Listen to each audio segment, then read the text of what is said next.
آج بہت بڑی بڑی اور بریکنگ نیوز ہے. اگر ریڈ زون کی بات کی جائے تو پارلیمنٹ ہاؤس میں جیسے آپ کو پتا ہے کہ سینٹ کے انتخابات تھے, پھر اس کے بالکل ساتھ برابر میں بالکل سپریم کورٹ کی بلڈنگ ہے, اس کے سامنے پاکستان تحریک انصاف کے وکلا کا احتجاج اور عمران خان کی رہائی کا مطالبہ, ساتھ میں ہاتھوں میں پلے کارڈز اٹھا رکھے عمران خان کی تصویریں, اور اس کے تھوڑا سا آگے اسلام آباد ہائی کورٹ کی بلڈنگ جہاں پر سائفر کیس کی سماعت, اور اس کے بعد پھر اڈیالہ جیل, وہاں پر بھی آج ایک سماعت ہوئی, عمران خان نے کچھ بات چیت کی. یہ ساری چیزیں ایک ایک کر کے آپ کے سامنے رکھتا ہوں کہ ہو کیا رہا ہے. لیکن جو سب سے اہم چیز ہے وہ یہ کہ کل ایک طرف سپریم کورٹ آف پاکستان میں ایک بہت بڑے کیس کی سماعت ہونے جا رہی ہے, یعنی 6 ججز کی جانب سے لکھا گیا خط اور اس کے نتیجے میں بننے والا لارجر بینچ جو ہے وہ کل سماعت کرنے جا رہا ہے. لیکن اس سے پہلے ہوا کیا ہے کہ ایک نیا ٹوسٹ آیا اسلام آباد ہائی کورٹ کی بلڈنگ میں. آج اس وقت تھوڑی ہلچل ہوئی سوشل میڈیا پر اور ٹی وی چینلز پر, آپ نے خبریں دیکھ لی ہوں گی, بہت زیادہ ڈیٹیل میں نہیں جاؤں گا لیکن تھوڑے ڈاٹس کنیکٹ کرتے ہیں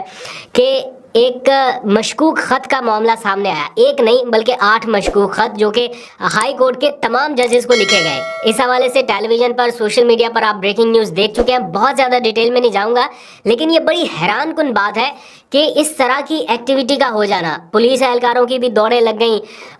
بتایا گیا کہ عملہ جو ہے وہ وہاں پر پہنچ گیا, جو تفتیش کرنے والے اہلکار ہیں وہ بھی خط انہوں نے اپنے قبضے میں لے لیے. لیکن یہ خط لکھے کس کی طرف سے گئے اور اس میں تھا کیا؟ جو وہاں پہ رپورٹ کرنے والے رپورٹرز ہیں وہ بتا رہے ہیں کہ کوئی پاؤڈر ان خطوط میں ڈال کر بھیجا گیا, اور جس نے بھی اس خط کو پہلے کھولا یا اس پاؤڈر کو دیکھنے کی یا سونگھنے کی کوشش کی, اس کی آنکھیں جو ہے وہ ان میں سوزش آئی یا وہ متاثر ضرور ہوئے کہیں نہ کہیں. اور پھر ساتھ میں بتایا گیا کہ کوئی ڈرانے دھمکانے والا کوئی نشان بھی تھا. وہ کیا نشان تھا سامنے نہیں آ سکا, لیکن کچھ لوگ بتاتے ہیں کہ کوئی کھوپڑی کے کوئی نشانات یا اس طرح کے کوئی سکلز جو ہے وہ ڈال کے بتائے گئے, ان کا جو علامتی نشان ہوتا ہے وہ بتایا گیا, اور ایک طرح سے دھمکانے کی یا تھریٹ کرنے کی کوشش ہے. اور بلکہ چیف جسٹس نے اسلام آباد ہائی کورٹ کے جو ہے انہوں نے آج سائفر کیس کی سماعت کرنا تھی, جو کہ تھوڑی تاخیر سے ہوئی, اور جب وہ سماعت کے لیے آئے تو پھر انہوں نے آ کے بتایا کہ سماعت میں تاخیر اس لیے ہوئی کہ ہمیں کچھ خطوط ملے ہیں, اور پھر انہوں نے بتایا کہ یہ پوری ہائی کورٹ کو ایک طرح سے تھریٹ کیا گیا. یہ کوئی معمولی بات نہیں ہے اس پورے سرکمسٹانسز میں کہ پوری ہائی کورٹ کے 8 ججز کو خط لکھ دیا جانا, اور پھر خط لکھنے والے نے اپنا نام اور پتہ بھی بتایا, کسی خاتون کی جانب سے مبینہ طور پر یہ خط لکھا گیا جو ابھی تک کی تحقیقات سامنے آئی ہیں, جس میں ریشمہ خاتون ہے کوئی جنہوں نے یہ خط لکھا, اور ساتھ میں وائف آف وقار حسین بھی لکھا گیا, یعنی پتہ وغیرہ بھی انہوں نے ایک طرح سے ہنٹ بھی بتا دیا. تو یہ معاملہ اتنا آسان نہیں ہے جتنا لگ رہا ہے, بہت کمپلیکیٹڈ ہے, اور اس کی ٹائمنگ اس سارے معاملے کی اور ہائی کورٹ کے ججز کو اتنی آسانی سے خط لکھ دیا جانا یہ بہت بڑی چیز ہے. اس کی بہرحال تحقیقات ہوں گی, تفتیش ہوگی تو پتہ چلے گا, لیکن اس کے اوپر ڈیبیٹ ضرور آنے والے چند دنوں میں ہوتی رہے گی. خیر آگے بڑھتے ہیں. سائفر کیس کی تفصیل میں کچھ ہی دیر میں آپ سے ڈسکس کرتا ہوں کہ سائفر کیس میں آج کیا ہوا. ادھر اڈیالہ جیل میں بھی ایک سماعت تھی القادر ٹرسٹ کیس کی, اور پھر بشرا بی بی کی کچھ صحافیوں سے کوئی آرگومنٹس ہوئے جس کے بیچ بچاؤ کرانا پڑا پھر عمران خان صاحب کو. اس کی ڈیٹیل بھی کچھ دیر میں شیئر کرتے ہیں. لیکن اب سے کچھ دیر پہلے سپریم کورٹ آف پاکستان کے سامنے پی ٹی آئی کے وکلا نے ایک پروٹیسٹ کیا, اور اس پروٹیسٹ کو لیڈ کیا شیر افضل مروت نے, ساتھ میں ان کے اور بھی فیصل جاوید اور کچھ رہنما تھے, کچھ وکلا کے لوگ تھے. تو ریلیز عمران خان کا بنیادی طور پر مطالبہ ہے, اسی کے نعرے دہراتے رہے, اور پھر پرامن طریقے سے احتجاج کرنے کے بعد یہ لوگ منتشر ہو گئے. اسی سارے معاملے میں ایک اور خبر سامنے آئی ہے جس کی ڈیولپمنٹ جب میں آپ سے بات کر رہا ہوں تو اس ٹائم یا تو ہو رہی ہے یا کچھ دیر میں ہو جائے گی, اور اس کی ڈیٹیل کل آپ کو پتہ چلے گی تفصیلات. وہ یہ ہے کہ پاکستان تحریک انصاف ایک گرینڈ الائنس کی طرف پہلے سے بڑھ رہی تھی. آج اس سلسلے میں ساری جماعتوں کا ایک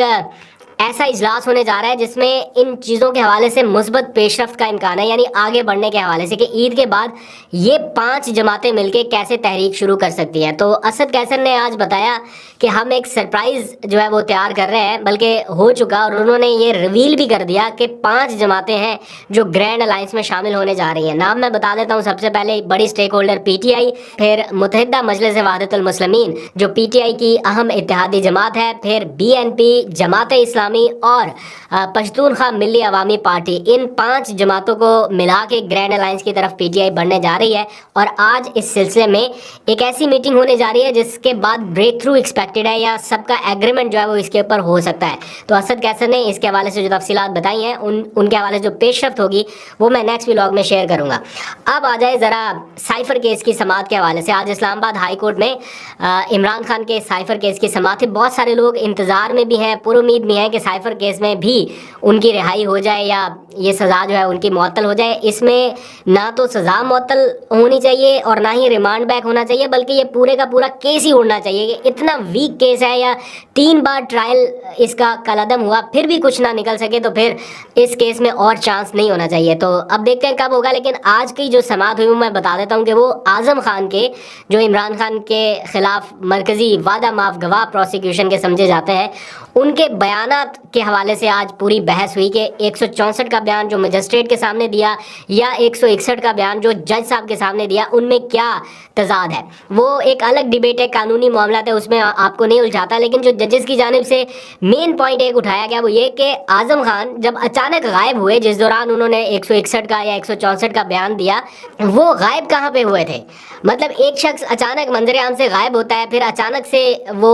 FIA کے دفتر کے باہر سے نکلتے ہوئے ان کی تصویر آتی ہے. تو ججز نے بھی پوچھا کہ کوئی شخص اچانک سے غائب ہو جائے اور پھر جب ان سے پوچھا جائے تو وہ کہے کہ میں اپنی مرضی سے کہیں پہ گیا تھا, جبکہ ان کے بیوی بچوں کو, ان کے گھر والوں کو بھی نہ پتا ہو, اور پھر ان کے گھر والے FIRs بھی درج کراتے رہے, اور اسی عدالت میں ان کی سماعت بھی ہوتی رہی کہ جناب وہ کہاں پہ ہیں, لاپتہ ہو گئے, کدھر چلے گئے, اور اچانک سے پتہ چلا کہ ان کے یہ بیانات آ گئے. تو یہ ایک بڑا اسٹرانگ آرگومنٹ ہے عمران خان کے وکلا کے پاس کہ ان کا اچانک سے منظر عام سے غائب ہو جانا اور پھر بیان کے ساتھ منظر عام پہ آنا, وہ بھی FIA کے دفتر سے نکلتے ہوئے. تو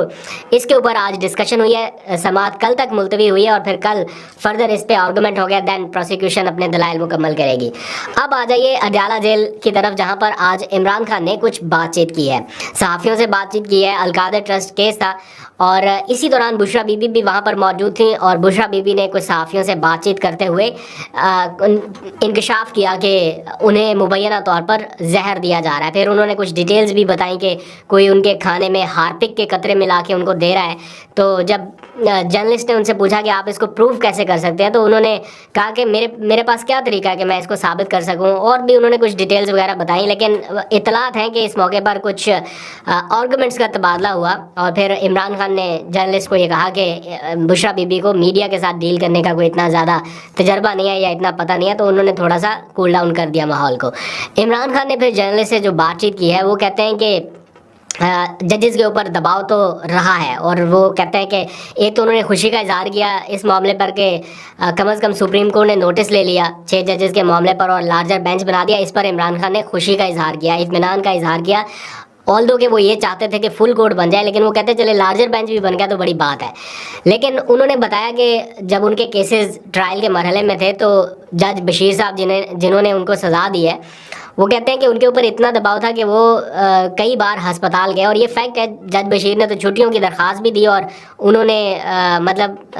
ان کے ساتھ کچھ ان یوزول ایسا ہو رہا تھا جو وہ بار بار ہسپتال بھی جا رہے تھے, چھٹیوں کی درخواست بھی دے رہے تھے. اچھا, اس کے بعد وہ کہتے ہیں کہ جو نکاح کا ٹرائل کرنے والے جج صاحب تھے انہوں نے ان کے کئی وکلا کو بتایا, یہ عمران خان صاحب کے میں الفاظ آپ کو بتا رہا ہوں کوٹ اینڈ کوٹ, وہ کہتے ہیں کہ قدرت اللہ جو جج صاحب تھے انہوں نے وکلا کو یہ بتایا کہ وہ جب تک میرے کیس کا فیصلہ نہیں کر دیں گے وہ اپنے بیٹے کا ولیمہ نہیں کر سکتے. تو یہ ایک کائنڈ آف پریشر تھا. پھر انہوں نے کمشنر راولپنڈی کی بھی مثال دی کہ وہ کہاں پر ہے, ابھی تک وہ منظر عام پہ نہیں آیا, جس کا ضمیر جاگا اس کو یا تو پاگل کہہ دیا یا وہ منظر عام پہ ہی نہیں آیا. تو وسل بلور جو ہوتا ہے بیسیکلی نشاندہی کرنے والا, اس کو تو تحفظ دینا چاہیے, یہاں پر اس کے ساتھ الٹا سلوک ہو جاتا ہے. تو یہ ان کے کچھ تحفظات ہیں. پھر انہوں نے سیاسی معاملات کے حوالے سے بھی بات چیت کی کہ عمر ایوب جو ہے ان کے ساتھ وہ کچھ مشاورت کرنا چاہتے ہیں, لیکن عمر ایوب کو ان کے ساتھ کٹ آف اس لیے کر دیا گیا کہ سیاسی معاملات کے اوپر مشاورت نہ کر لیں. دوسری جانب آج عمر ایوب جو ہے انہوں نے اپوزیشن لیڈر کے عہدے کا چارج سنبھال لیا ہے. عمران خان نے نامینیٹ کیا تھا انہیں, یہ کوئی چھوٹا معمولی عہدہ نہیں ہے. آلدو کہ راجہ ریاض صاحب نے اس عہدے کو بڑا وہ کر دیا, لیکن اس سے پہلے شہباز شریف اپوزیشن لیڈر تھے, بعد میں راجہ ریاض آ گئے, لیکن اب جو ہے وہ تگڑی اپوزیشن آئی ہے اور ان کا اپوزیشن لیڈر ہے عمر ایوب, جو کہ عمران خان کے ساتھ بہت حد تک لائل ہے. بڑے مشکل حالات میں انہوں نے پارٹی کے معاملات کو سنبھالا, سیکرٹری جنرل کے طور پہ مشکل ترین حالات میں انہوں نے پارٹی کے معاملات کو کہیں نہ کہیں ہینڈل کیا ہے یا نظم و نسق قائم رکھنے کی کوشش کی ہے. تو ان کی کافی ایفرٹس ہیں, دیکھتے ہیں آگے وہ کس طرح سے لے کے چلتے ہیں. لیکن